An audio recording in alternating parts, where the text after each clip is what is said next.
Наредната недела би требало да се одлучува за препораките на Комисијата за заразни болести, да се забранат семејни собири, слави и прослави, а бројот на гости во домовите да се ограничи на 4.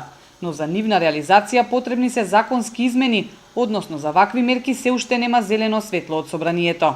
А токму следната недела започнуваат и домашните слави.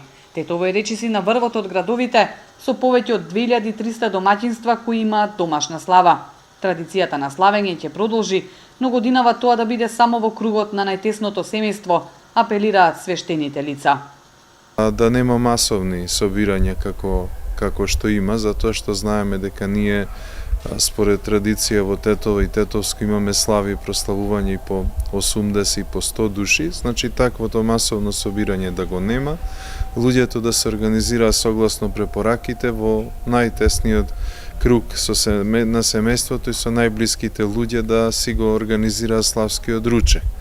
Традицијата на славење на домашните слави е домови со богата трпеза и голем број гости, но дали и колку ќе се внимава, засега зависи само од свеста на граѓаните, со оглед што вирусот забрзано се шири и состојбата е алармантна.